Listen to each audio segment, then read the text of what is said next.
Yesu ashimwe itorero ry'Imana, ubuntu bw'Imana bwongere bubane namwe nk'uko Imana yabuduhereye ubuntu. Umwami Yesu nahimbazwe nk'uko bisanzwe turagarutse. Ni mwene so wo kwirimbura ifunganye TV.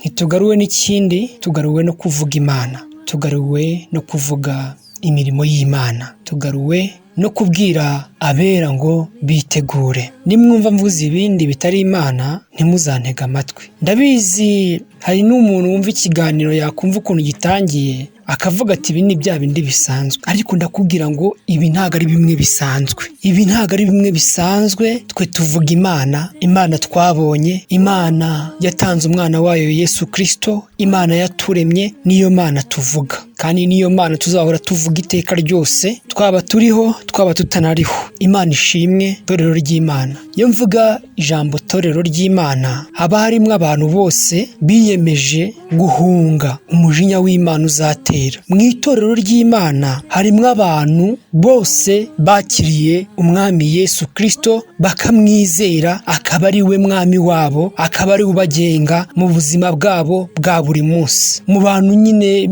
b'ingeri zose ku isi, guhera ku muntu woroheje kugeza ku muntu wo hejuru, bitewe n'inshingano yaba arimo. Umwami Yesu yongera ahabwa icyubahiro. Reka dutangire dusenga. Data, mu izina rya Yesu Kristo, intore zawe, abaja bawe, abagaragu bawe, turi imbere yawe, tuje kukuvuga, tuje kukuvuga ukuri, tuje mwami kungurana ibitekerezo by'abagenzi bajya muri rwa rurembo rwera. Uzudufashe, ntaba ari twebwe ibyo tuvuga, ibyo dukora ntaba ari twebwe, ahubwo mwami wowe wenyine uzuganza ibitekerezo byacu, uze utwigishe, ntihagire icyo tuvuga kitavuye mu bushake bwawe. Amen. Mwami Yesu nahabwa icyubahiro. Uyu munsi nk'uko nabivuze twaje kuvuga Imana, ariko reka tuvuge Imana muri ubu buryo. Turabizi yuko umwami Yesu ari kugenda abwira abantu ngo nibiyeze, ari kubwira abantu ngo nibitunganye. Tukabyumva gutyo gusa, rimwe na rimwe tukagira ubwoba, kuko iyo babwira umuntu kwiyeza akenshi twumva urupfu. Ariko nitwiyeze kugira ngo umwami aze atuganirize dutunganye.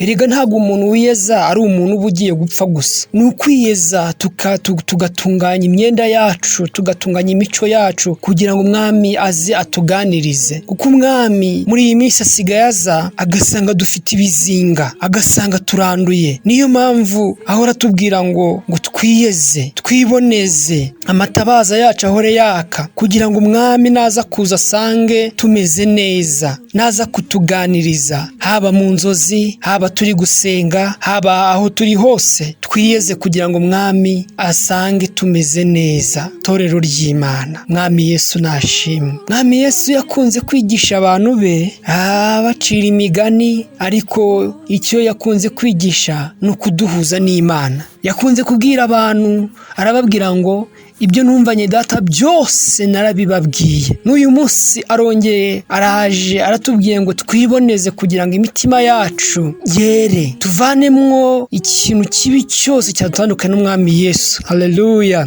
Reka dusome ijambo ry'Imana dusanga mu butumwa bwiza bwa Yesu Kristo uko bwanditswe na Matayo, igice cya mbere, tugeze ku gice cya mbere, tugeze ku gice cya 12 cyangwa 14 gutyo. Igice cya mbere kiravuga ngo icyo gihe ubwami bwo mu ijuru buzagereranywa n'abakobwa 10 bajyanye amatabaza yabo bajya gusanganira umukwe. Ariko muri abo 10, 5 bari abapfu, abandi 5 bari abanyabwenge. Abapfu bajyanye amatabaza yabo, ntibajyana n'amavuta, ariko abanyabwenge bo bajyana amavuta mu mperezo zabo hamwe n'amatabaza yabo. Umukwe atinze, bose barahunikira, barasinzira, ariko nijoro mu gicuku habaho urusaku ngo umukwe araje, nimusohoke mumusanganire. Maze b'abakobwa bose barahaguruka, baboneza amatabaza yabo. Abapfu babwira abanyabwenge bati, nimuduhe ku mavuta yanyu yanyu kuko amatabaza yacu azima. Ariko abanyabwenge barabahakanira bati oya ntiyadukwira twese, ahubwo nimujye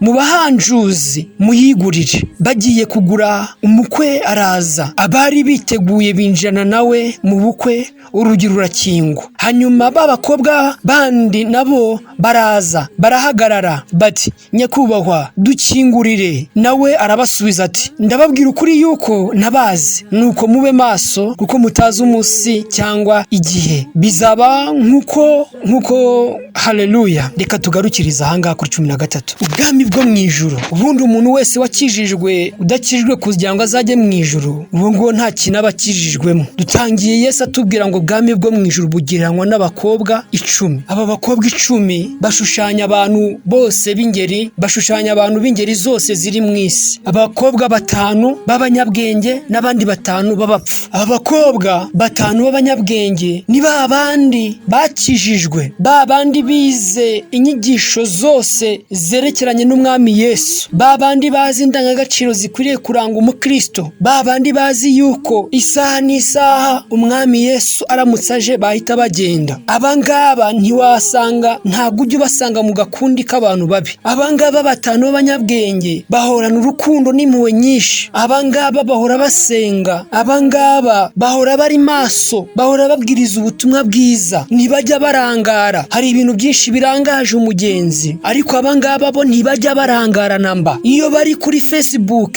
baba bandika amagambo meza abahesha agaciro, bamamaza n'umwami wabo. Iyo bari kuri WhatsApp baba bandika amagambo meza, amastati yabo na amastati abagaragaza uko bari, na amastati yamamaza umwami, na amastati meza ariho amagambo ahumuriza abandi. Abangaba iyo bari kuri YouTube baba bareba ibintu byiza bibongerera amavuta mu mperezo zabo. Abangaba iyo bari gucuruza ntago bashyira imbere amafaranga, ndetse nta nubwo bashyira imbere gukunda iby'ikwisi. Ibyo bakora byose babikorana ukuri, ntago bafite iminzani yiba, ntago bafite inzara yo kongera ibiciro kugira ngo bunguke cyane. Abangaba iyo umuntu abasabye, bano 5 b'abanyabwenge bagira ubuntu bwo gutanga, bagira ubuntu bwo gusura, bagira donc ibintu. Iyo basabye serivisi cyangwa iyo babonye umuntu ugize ibyago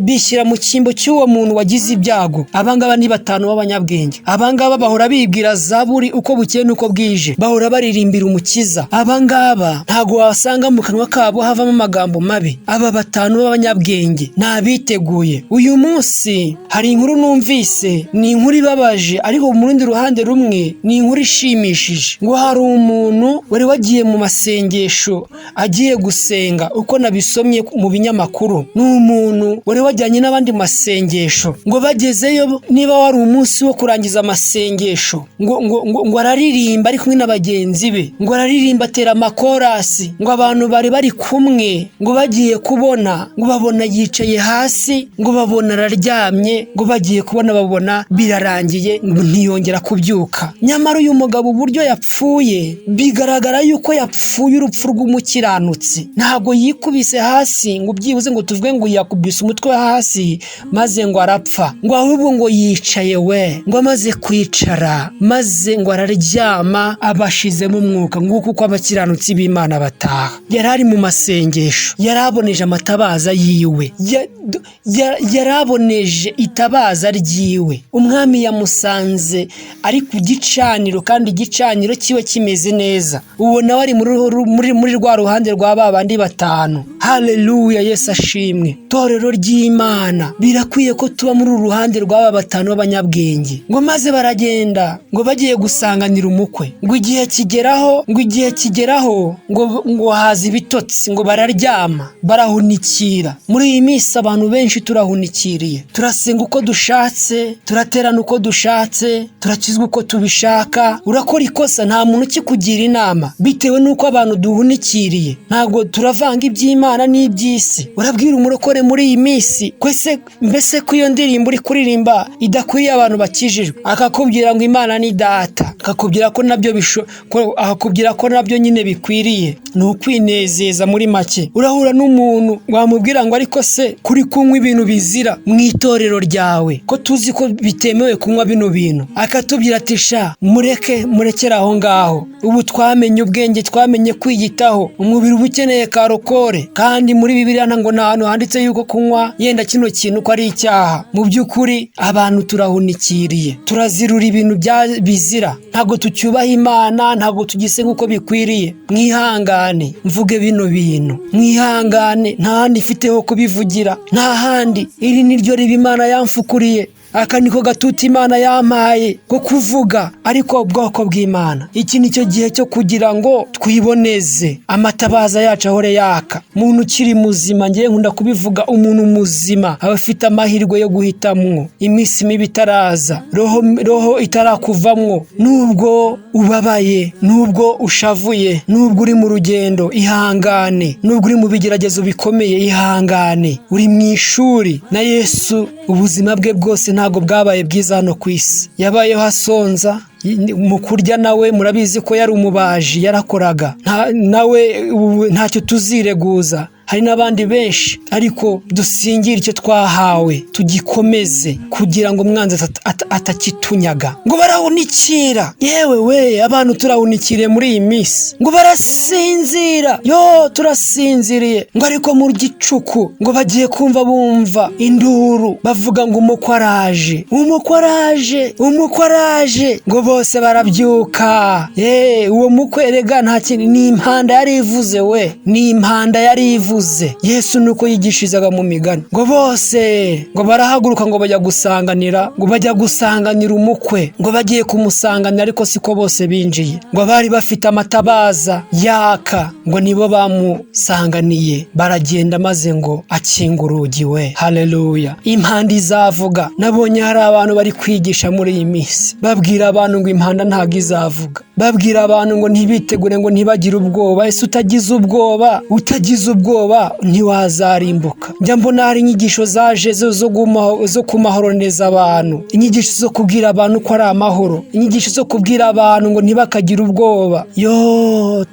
Torero mwe, wowe urinde wo kutagira ubwoba. Ese niba umwami yagize ubwoba ari i Getsemani, wowe urinde wo kutagira ubwoba. Yesu yagize ubwoba bwo kuducungura, arasenga, Imana imwongera imbaraga. Wowe uri muntu wo kutagira ubwoba ubugingo bwawe. Erega wimahoronije, umwami ashobora kuza agasanga ntabwo uboneje, gasanga itabaza ryawe ryarazimye. Nyamara n'ubu bwoba ni bwiza, kuko budutera kuba imbere y'Imana. Tugira ubwoba bwo kuzarimbuka, ntibakababeshye. Torero muhore muri maso, utabaye maso. Ese kugira ubwoba bwo gusonza, ukazinduka mu gitondo kare cyane ukajya gushaka iby'abana barya, kutugira ubwoba ukajya kwiga kugira ngo ubone diporome, wanga kuzaba imbwa mu gihe kizaza. Ni kututagirira ubwoba ubugingo bwawe, ngo uhore ububera amaso. Ngo ariko umugeni araza, ngo umukwe araza, ngo bajya kumusanganira. Ngo ariko bose siko binjiye. Hahamagawe benshi, habatijwe benshi, bamwe turababona, bamwe biyita amazina,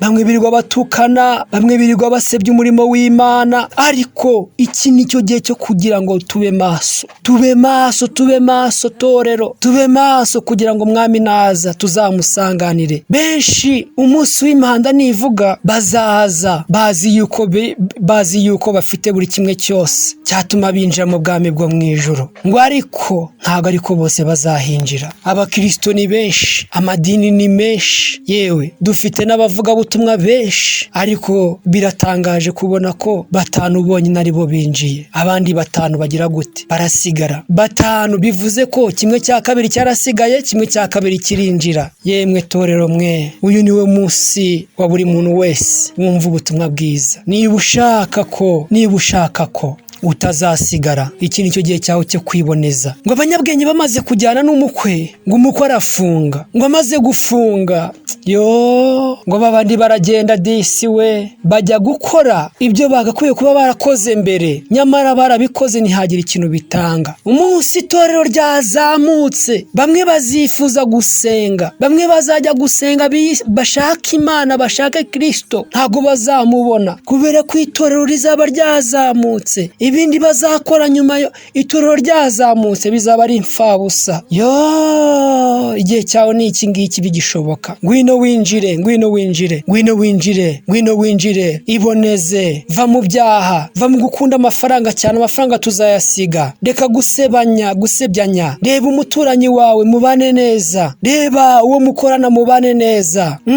Yego hano ku isi wumva ko uri umuntu ukomeye, ariko uri umuntu woroshye, kuko twese iyo tugiye imibiri yacu isigara ku isi. Nta mubiri ushobora kuvuga roho yawuvuyemwo. Twese rero niyo mpamvu turi bamwe. Imibiri yacu twese irabora. Nta mubiri w'umuntu runaka ubora undi ngo ntubore. Nubwo bawutera imiti ituma utabora, ariko uba wapfuye. Ntago wongera kuzana, ntago nyine uba wapfuye. Nta kintu cyiza wongera kuzana. Igihe cyawe ni iki? Ngo baragenda bajya gushaka abahanjuzi, bajya gushaka ababasengera, baragenda bariyiriza, bakora uko bashoboye kose, ariko ngo baje basanga urugi rurakinze. Bahamagaye nkamara babwira ati ntago mbazi, sinigeze no kubamenya, nimugende. Hanze hazaba imbwa n'abarozi n'abanyabwoba. Yewe igihe cyawe ni iki ngiki, igihe cyawe ni iki ngiki. Reka ne kuvuga menshi, ariko mwirinde abantu bababwira ko ari amahoro. Mwirinde abantu bababwira ngo nimugire ubwoba. Mwirinde abantu bababwira yuko impanda itazavuga. Mwirinde abantu banezerewe, babona ku isi ariho hantu heza bakeneye, nta handi bakeneye. Ndababwira ukuri yuko ubuzima bwa hano ku isi ni ubuzima buto cyane par rapport y'ubwo tuzabamwo. Ibaze kuzabaho udapfa, ibaze kuzabaho wishimye. Torero, buri muntu wese uri